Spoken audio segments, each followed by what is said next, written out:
নমস্কার বন্ধুরা। তো এখন আমরা দেখুন ঘাটশিলা স্টেশনে নেমে গেলাম ট্রেন থেকে। হালকা বৃষ্টি পড়ছে, ওয়েদার খুব সুন্দর। তো ধীরে ধীরে এবার ট্রেন ছেড়ে দিল নিজের গন্তব্যের দিকে। ট্রেনটা রাঁচি অবধি যাবে, তো আমরা ঘাটশিলায় নেমে গেছি। তো ঘাটশিলা হচ্ছে বিভূতিভূষণ বন্দ্যোপাধ্যায়ের স্মৃতি বিজড়িত একটি জায়গা, যেখানে বাঙালির প্রচুর আবেগ জড়িয়ে আছে। তো আমরা হোটেলে পৌঁছে বেশি টাইম ওয়েস্ট করিনি, তো আমরা বেরিয়ে গেলাম। একটা অটো ভাড়া করে নিয়েছিলাম, তো অটো করে আমরা নেক্সট দুদিনে আমরা সাইট সিনগুলো ঘুরবো।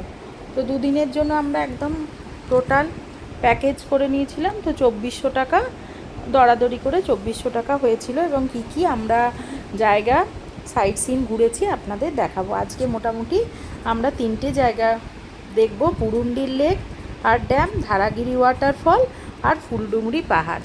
এছাড়া আর একটাও দেখব, সেটা হচ্ছে একটা শিবের মন্দির। তো দেখুন এখন আমরা যাচ্ছি বুরুন্ডির লেক আর ড্যাম। তো বৃষ্টি পড়েছে বলে চারিদিকে সবুজ হয়ে আছে, আর দূরে পাহাড় দেখা যাচ্ছে। অপূর্ব দৃশ্য। তো আপনারাও যদি যান, তো এইভাবে একটা অটোর সাথে পুরোপুরি কন্ট্যাক্ট করে নিলেই সুবিধা। সেই টাইমে চলে এসে আপনাদেরকে ঘোরাবে। আমরা পরে ডিটেলসে আমি আমার হোটেলটাও দেখিয়ে দেব। এই দেখুন বুরুন্ডির লেক পৌঁছে গেলাম। যেহেতু বর্ষাকাল, লেক একদম কানায় কানায় ভর্তি। অপূর্ব সুন্দর দৃশ্য। নিচে একটা জেটি টাইপের করা আছে। বোটিংটা বন্ধ রেখেছে, বর্ষাকাল বলে বোটিংটা বন্ধ আছে, কিন্তু এমনি নিচে নামতে দিচ্ছে, সুন্দরভাবে দেখা যাচ্ছে। এই হচ্ছে বুরুন্ডির লেক আর ড্যাম। ওয়েদার খুব ভালো ছিল। সাধারণত জুন জুলাই মাসে মানুষের ভিড়টা হয়, কারণ কি ওয়েদার ভালো থাকে, বর্ষাকাল দেখা যায় ভালো। আবার সেরকমও বৃষ্টি হচ্ছে না, মেঘলা হয়েছিল, ঝিরঝিরে বৃষ্টি হচ্ছে। মন ময়ূরের মতো নেচে ওঠে এই সময়। তো তাই আমার মনটাও একটু নেচে উঠলো, তো আমি একটু নাচ করে নিলাম। খুব ভালো লাগছিল, চারিদিকে ঠান্ডা হাওয়া, হালকা হালকা মাঝে মাঝে বৃষ্টি পড়ছে। আর এই বুরুন্ডির লেক দেখে এবার আমরা যাব বাসাড্রা। জায়গাটার নাম হচ্ছে বাসাড্রা। ধারাগিরি ওয়াটারফল দেখতে যাব। নেক্সট যে ডেস্টিনেশনে আমরা যাব সেটা হচ্ছে ধারাগিরি ওয়াটারফল। তো এই দুদিনই এই যে অটো দাদার সাথে কথা বলেছি, কি নাম বললি জায়গাটার নাম বল, ক্যামেরার সামনে বল। ধারাগিরি ওয়াটারফল দেখতে চলে এলাম আমরা। ওয়াটারফলস। তো ধারাগিরি ওয়াটারফল একটু জঙ্গলের ভেতরে বলে ওরা একটা করে বলছে গাইড নিয়ে। তোর নাম কি? এই বাচ্চা মেয়েটিকে আমরা নিয়েছিলাম। ও এখানে মামার বাড়ি বেড়াতে এসেছে, উড়িষ্যায় ওর বাড়ি। মামার বাড়ি এসেছে, তো আমাদেরকে তোর বন্ধু পথ দেখিয়ে ওই নিয়ে গেছিল গভীর জঙ্গলের মধ্যে। এই পথ জঙ্গলের মধ্যে দিয়ে যাবি? সব বসে আছে, ছোট ছোট বাচ্চা। হ্যাঁ দাঁড়া, এসে চকলেট কিনে দেবো, দাঁড়া। আসি দাঁড়া, আগে দেখে আসি। এখানে এসেছে মামার বাড়ি, সেই হিসাবেই আমাদের সাথে গল্প করতে করতে। নিজেরা কিছুতেই এই পথ খুঁজে বার করা যাবে না, তো ওই জন্য জঙ্গলের মধ্যে দিয়ে পথ, দুর্গম পথ, তো ওই আমাদেরকে দেখিয়ে নিয়ে গেছিল। এবং অপূর্ব সুন্দর, চারিদিকে পাহাড়ে ঘেরা সুন্দর একটা জায়গা। জায়গাটার নাম হচ্ছে বাসাড্রা। আর যে ওয়াটারফলটা আমরা দেখতে যাচ্ছি সেটা হচ্ছে ধারাগিরি ওয়াটারফল। আর মেয়েটির নাম হচ্ছে সম্পূর্ণা। কি সুন্দর নাম! সম্পূর্ণা আমাদেরকে পথ দেখিয়ে নিয়ে যাচ্ছিল।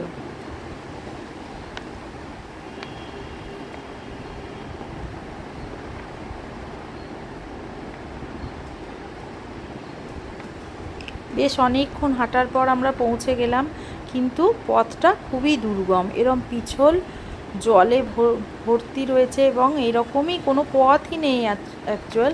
এরম পাথরের ওপর দিয়ে হেঁটে হেঁটে যেতে হবে। এই যে ধারাগিরি ওয়াটারফল, আর এরই পাশে আসলে এই সমস্ত জায়গাগুলো প্রচণ্ড ট্রাইবাল এরিয়া আর কি, ট্রাইবালে রয়েছে, ও তো ওরাই এরকম পুজো করছে, তো ওরা পাহাড়কে পুজো করছে আর মোরগ বলি দিচ্ছে। এখানে কিন্তু মোরগ বলি হচ্ছিল, যদিও ওই সব দেখতে আমারও একটু ভয় লাগে, তো তবুও দেখলাম ওরা কালো মোরগকে বলি দিচ্ছে। আর এই হচ্ছে ধারাগিরি ওয়াটারফল। এইখানে ওরা মোরগ বলি দিচ্ছে আর ওরা পাহাড়কে, নদীকে ওরা পুজো করছে।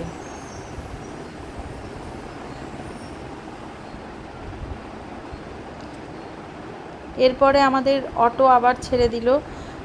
আমাদের তৃতীয় যে দেখার জায়গাটা, সেই জায়গাটার নাম হচ্ছে ফুলডুংরি পাহাড়।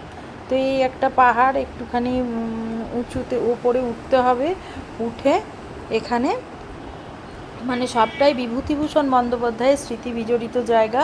এখানে ওপরে উঠে উনি লেখালেখি করতেন, অনেক কিছু লেখা উনি এখানে উঠে লিখেছেন বলে এখানকার গভর্নমেন্ট এই জায়গাটাকে বাঁধিয়ে সুন্দর করে ছাউনি করে রেখেছে। তো বহু বাঙালি এখানে আসছেন ওনারা দেখতে। ওঠার সময় একটু কষ্ট হচ্ছিল ঠিকই, কিন্তু তবুও আমরা দেখবো তো নিশ্চয়ই। তো উঠেছি, এই দেখুন জঙ্গলের মধ্যে দিয়ে উঠতে হবে, এবং পাহাড়ের ওপরে উঠে গেলে নিচের দৃশ্যটাও খুবই সুন্দর।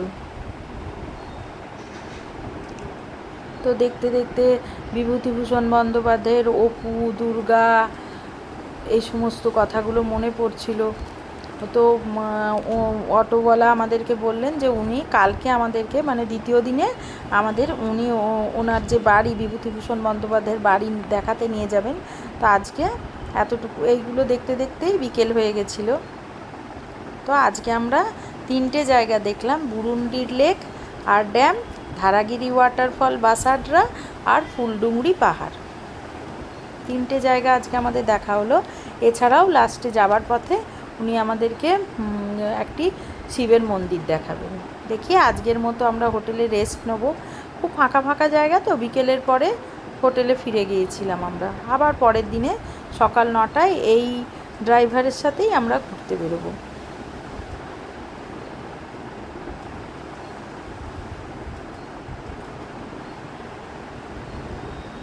এই হচ্ছে সেই ছাউনি যেখানে বসে বিভূতিভূষণ বন্দ্যোপাধ্যায় লেখালেখি করতেন। তো এই জায়গাটা বাঁধানো আছে, বহু বাঙালি আসছেন এবং এই জায়গাটা দেখে যাচ্ছেন।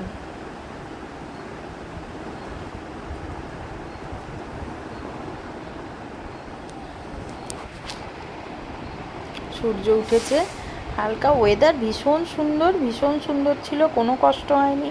হয়তো পাহাড়ে উঠতে যেটুকু কষ্ট, ওয়েদার এত সুন্দর ছিল যে ঘুরতে ভীষণ ভালো লাগছিল, এতটুকু ক্লান্তি বোধ হয়নি। মাঝে মাঝে জল, কোল্ড ড্রিঙ্কস খেয়েই আমরা ঘোরাঘুরি করেছি।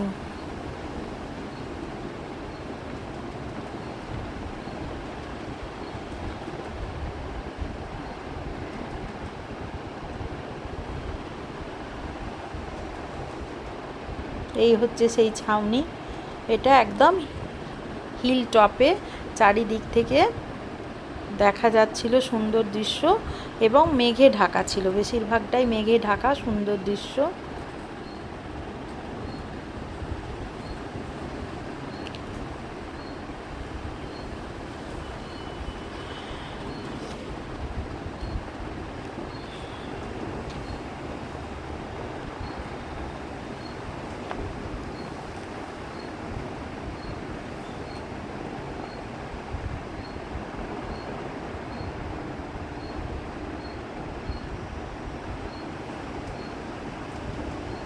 এইখানে আমরা কিছুক্ষণ রেস্ট নিলাম, খুব সুন্দর হাওয়া দিচ্ছিল, তাই জন্য আমরা কিছুক্ষণ রেস্ট নিয়ে এবার, যেহেতু আমরা এসেছি ভোরবেলায় উঠে, তো একটু ক্লান্তিও আসছিল, তো এবার আমরা আর একটা মন্দির দেখাবো উনি বললেন। তো মন্দিরটি দেখে আমরা হোটেলে ফিরে যাব, রেস্ট নেব।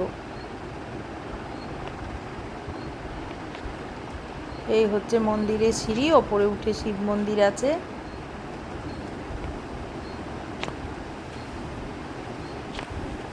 এই শিব মন্দির দেখেই আমাদের আজকের মতো সাইট সিন শেষ। কাল আমরা কোথায় কোথায় যাচ্ছি আবার কাল আপনাদের দেখাবো। জয়গুরু, রাধে রাধে।